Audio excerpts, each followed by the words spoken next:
Welcome to Eastern Shore Politics. We have the honor today of being here in beautiful downtown Annapolis with the Comptroller of the State of Maryland, Mr. Franchot. Thank you, sir, for allowing us to come into your world and pose some of the questions that are important to people on the Eastern Shore. Fabulous. Many times. Let me just say, this office that we're sitting in was where Louis Goldstein, he was comptroller for 40 years, and William Donald Schaefer for 8 years after him. Those are my two iconic predecessors. So this is the same office they had. Well, strangely enough, our sign-off phrase is "God bless you all" real good. There you go. Huge fan of Louis. The Eastern Shore many times feels like it's not particularly paid attention to. You are a very obvious exception to that, spending time there, being concerned with the things that happen there, and we thank you. It's important, we feel. Anyway, let's talk a little bit about this kerfuffle, if you will, on the Eastern Shore about the beer and wine permit at the folk festival, the National Folk Festival. We want to thank you for saving us, because without that help from your office, that source of revenue would have been terrible. What thoughts do you have on this subject? Well, obviously it's a hugely successful, important festival, and the state of Maryland benefits from it, as does the Shore and Wycomico County and Salisbury. So there are literally hundreds of thousands of people, or tens of thousands plus maybe 100 who come. And the issue there was some conflict is the ability to sell beer and wine. And this is a big revenue generator for the festival. So we have the authority to grant the license if the local liquor board doesn't. They chose last year, I think, not to give them the license, so we gave them the license. Glad we did it. We had the authority to do it. It overrode the county opposition, which was kind of inexplicable. This year, the festival came directly to us and said, we don't want to waste our time with the local authorities, and we gave them the same license, and it was very helpful to them, I'm sure. And we'd do that again in a minute, because we're the chief alcohol regulator of the state. And we had guaranteed public safety and everything checked out as far as the inspections. And so whatever the reason, the county got crosshairs on this and said, in effect, maybe sort of, okay, we're not going to give you the license, even if you apply for it. Whatever that vibe is, I'm sure it'll change by next year, because you need this kind of amenity in order to have a successful festival. Absolutely you do. And this year was an extremely successful effort. And a little shout out to Jake Day and his team for the fine work that they did, especially in attracting Jerry Douglas, my favorite lap slide player of all time, to the festival. And as we say in Nashville, he just ripped it up. Yeah, it's fabulous. And let me just say this about Jake Day. He's my favorite politician in the state. He was in the military, as was I. He's got a very nonpartisan, objective, rational approach to politics. He's not into the kind of backbiting and pettiness that we read about in Washington now. And I hold him up as an example all around the state of somebody who's in politics for the right reason and who's able to generate a lot of collaborative, collegial approach to issues. So Jake Day is my kind of, he's a Democrat, I'm a Democrat, but neither of us are under the thumb of the Democratic Party machine. We individually are independent, and we put the state and our local offices in front of our party. So important in these times, without any other editorializing taking place. Well, yeah, but look what's going on in Washington, and that is like a nightmare right now. It is. There's aspects of it in Maryland that people don't understand, but I've spent a long time in politics making sure that nobody had me under their thumb and could tell me what to do behind closed doors. That, to me, is the opposite of what politics should be. It should be out in the open. It should be perfectly transparent, and there shouldn't be any skullduggery going on in smoke-filled back rooms. And we are very proud and thankful that you and Jake have both adopted this philosophy in government. Yeah, when I used to sit home from my political science classes at the University of Maryland and watch the Watergate hearings, I used to think that, well, when this is all done, this will never happen again. Mm-hmm. We'll never have this sort of constitutional crisis. Yeah, no, here we are, and I'm sure it'll all work out down the road. I happen to get hundreds of thousands of Republican votes when I run statewide, and I think it's not that they agree with me on everything, but I think they see me as a straight shooter and someone who's not going to, in a knee-jerk way, be partisan. We need more of that. That's why I like Jake Day. The gentleman, Heath, who's running down. Jack is a great guy. And you want to elect people, be they Republicans or Democrats, who are in politics for the right reason. It's not that they're perfect. We aren't. But you know it's on the level. And we're not self-dealing, self-interested, semi-corrupt individuals. We are trying to do the best we can for the people. Some may call that the square deal. There you go. And yeah, good. and that's what we look for. You know, it's a funny thing. My last 2 years at Maryland, I was there only sporadically. Fortunately, I had 11 other people on my floor who were all poli-sci majors and took notes for me. I worked for Jimmy Carter. Really? And I had by far the best job I've ever had in politics. I went from college to university to institution of higher learning, buying beer, buying music, and then registering voters. Mm-hmm. Never had a job that good since. Yeah, well, there you go. I'm a big champion of Maryland craft beer. Oh, yes, sir.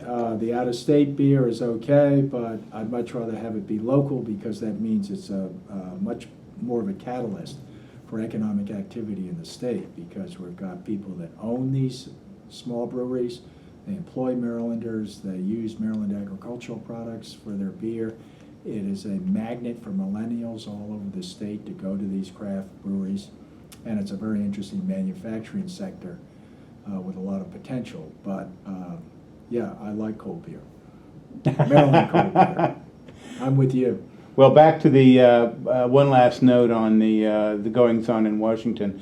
Thank God we've got a good Maryland girl who's the captain of the ship on this thing. Yes, Speaker Pelosi, you're right, is a Baltimore native, and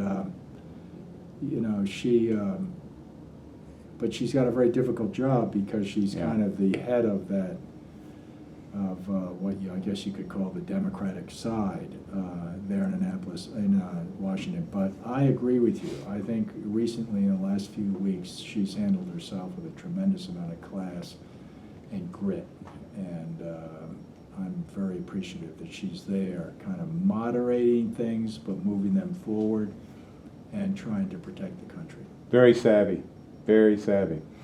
Let's talk about the Chesapeake Bay. Getting over, getting back. Huge controversy. Your thoughts? Well, the problem there is that we didn't do the advanced consultation, planning, and research that we should have as a state of Maryland for this big transportation project. One problem is the $27 million contract to refurbish the surface of one of the lanes on the bridge. Never came before the Board of Public Works, so the governor and I and the treasurer never had a chance to say, oh, by the way, this is going to be a huge nightmare for motorists and first responders and businesses. Do you have a carefully thought out plan as to how to mitigate the congestion? We didn't have a chance to ask that. They didn't do it. The advanced planning was a ball that they dropped. And as a result, last week we had a 14-mile backup, and it took hours and hours for people to get through over the bridge because of the maintenance project. I support the maintenance project, but we chastised them quite a bit at the Board of Public Works and asked that they come back in 2 weeks with a plan that will allow us some relief from the fact that they just didn't do what they should have Right. done. And, we're talking about commuter buses, we're talking about flex hours for public employees and maybe for the private sector, more carpooling, maybe some ferries, who knows? But whatever they can do to alleviate the congestion, particularly over the weekends, they're going to come back with a plan. When do you expect that? 2 weeks from now. Wow, okay. Yeah, next Board of Public Works meeting. Because both the Lieutenant Governor and I, Les, and the Treasurer, I think, also chimed in, just said this is completely unacceptable because it's a 2-year project. It's going on for 2 more years. Yeah. We can't have, when I'm stuck in a construction project delay and it's no longer than 10 minutes, I get frustrated. This is like, Yeah. just unbelievable. And so I think they're going to come up with some solutions. One of them might be to just get in and overnight destroy the toll booths, just remove them physically, and just have the over the roadway wire for the Easy Pass, and that would remove one. What do you call that? Chokehold. Yeah. One bottleneck. It's an obstacle. It's a bottleneck. Yeah. And it's even Delaware's gotten rid of their toll booths. We just got back. That was a joke. We have to keep up with Delaware.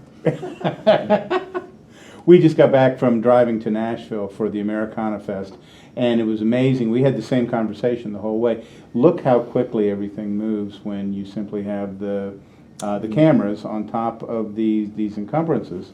We ought to do that. Exactly, and that would be a big help, I think. But we'll see what they come back with. Yeah. They're obviously very apologetic.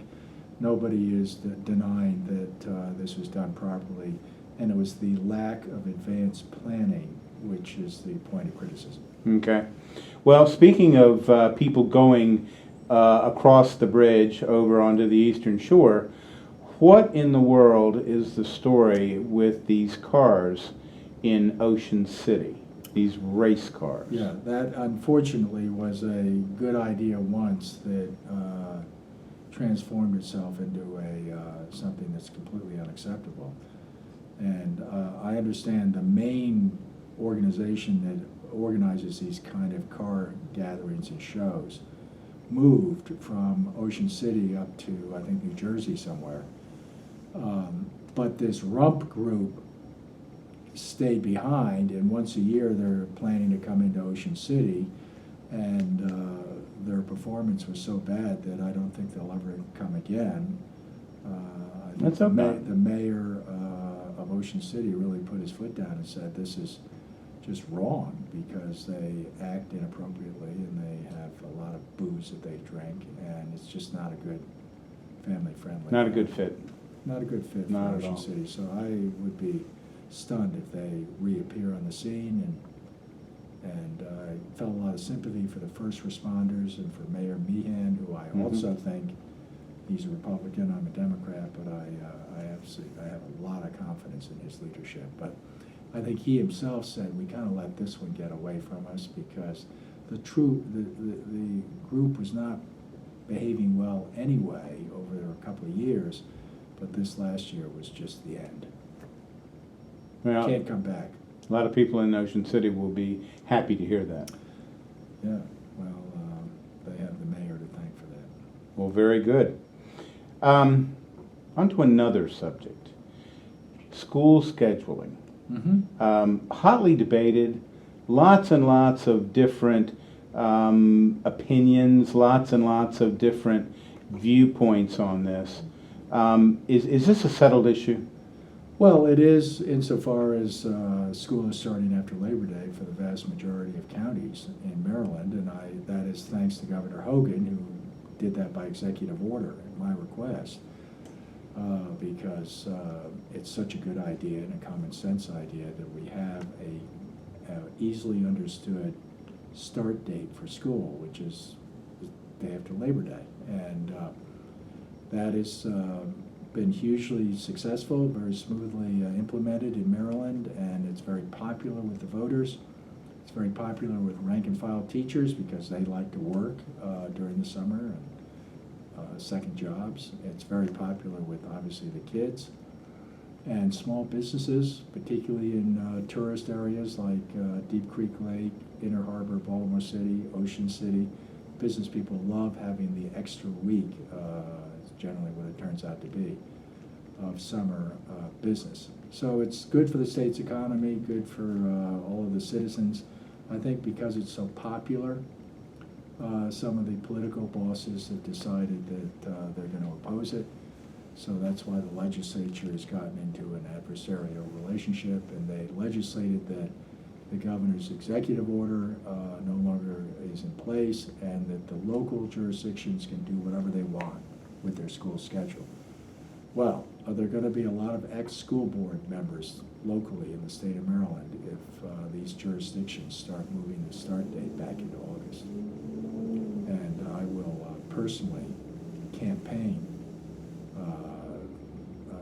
for starting school after Labor Day, because it's such a great development, and people really like it. You don't reduce education at all because it's the same 180 days of a school year is still met with. It simply gives some certainty and predictability to when summer ends and school starts. You know, I would think that would be the goal that everybody would have. Well, But they don't like, the teachers union is upset with it because they apparently use the school calendar as part of their collective bargaining agreement. yeah, So there's some powerful forces there. That's why the legislature, I think, gets itself crosshairs. Plus, they don't like, they're Democrats, they don't like Hogan as a Republican governor, so they torment him. When they're tired of tormenting him, they torment me. But this is an instance where something that's good for the state is in place, and I think it's at their peril that these jurisdictions consider changing it from after Labor Day to before Labor Day. People are going to be very upset with that if they move the start of the school year into August. Some parts of the state, like Georgia, they start school in July. yeah. I mean, really. And a lot of our schools don't have air conditioning up in the Baltimore region. That's right. So we're bringing them back in sweltering heat. They then have to be excused. But we're making progress on that issue of air conditioning in the classrooms. It's a long-winded way of saying I think the public is very interested in these common sense matters that make their lives better, and they're not very happy with being harassed by leaders who refuse to do something like this, which is so simple, doesn't affect the tax. It helps bring in more revenue, and is so just wildly supported by everybody in the state. So we'll see where it all goes. Stay tuned on that, and if folks in Wycomico County start talking about coming back to school in August, give me a call. There you go. I'd be happy to come down and be on the show again. There you go. Speaking of revenue, tell me about Maryland's economy. Where do you think it's going? Well, we're the richest state in the union. That was just announced by the Wall Street Journal. Heard that on Richest NPR state. yesterday. Yeah. So we're the richest state. We have $80,700 average family income. So hats off to Maryland. But we have to be careful because we don't have a lot of wage growth. We don't have a lot of new economic activity coming in. A lot of the revenues that we're getting right now are because of the federal tax cut and because of the change in the remote internet sales tax, which I now ask the big out-of-state companies to collect and remit to the comptroller's office, the 6% sales tax on items that are sold in Maryland. That's where we have a little bit of a surplus. But overall, the Maryland economy is slow and sluggish, I would suggest, is the best description. And I think that calls for caution as far as new spending, new debt. It's just everybody is aware of it from their personal situation that we need to be circumspect as far as what we think is going to happen with the future of the economy. Yeah, it's okay. We're a great state. We have strong economic bones. but let's not push the envelope. No envelope pushing. Let me ask you another question. There is a lot of talk about future candidates for the governor's house here in beautiful Naptown. Your name comes up as much as anybody's. Any thoughts on that subject? Well, if I do run, and there are a lot of people that would like me to, I'm not I'm not term limited as comptroller, and I love the job. But I mean, honestly, I will have been comptroller 16 years at the end of this term, Yeah. and I actually believe in fundamental reform of the state's economy and fiscal matters, and also the state's politics. And to a certain extent, you know, that really motivates me to step out of this office and move over across the street. And it's the ability to deal with some issues that have not been dealt with in a long time. For example, we define our success as politicians in Annapolis and in Salisbury as how much money we're spending on something like cleaning up the bay or educating our kids or infrastructure for our roads or healthcare. It's if we're spending X billions of dollars, we go out and say, look at how great we are. That's wrong. We need to change that fundamentally. And we have to talk about what are the results for spending taxpayer dollars on cleaning up the Chesapeake Bay, on education, on the highways, on healthcare. Is it getting good results? Irrespective of how much money we're spending, what are the results? And can't we please ask people to judge us on the results rather than how much of their money we're spending on something that, you know, sounds good? But anyway, that's a fundamental shift where we would be not raising people's taxes all the time to pay for new programs. We instead would be shifting money at the state level from programs that don't get good results to programs that do get good results. So Well said. that's, I think that's why people are interested in, you know, tugging at my sleeve and saying, why don't you run? It's a couple of years off, so I don't want to get over my skis, but I would definitely stay tuned on that one. Okay, and we shall. Mr. Comptroller, thank you so much for your time and for your thoughts on these important subjects. This has been Billy Earle on Eastern Shore Politics. God bless y'all real good.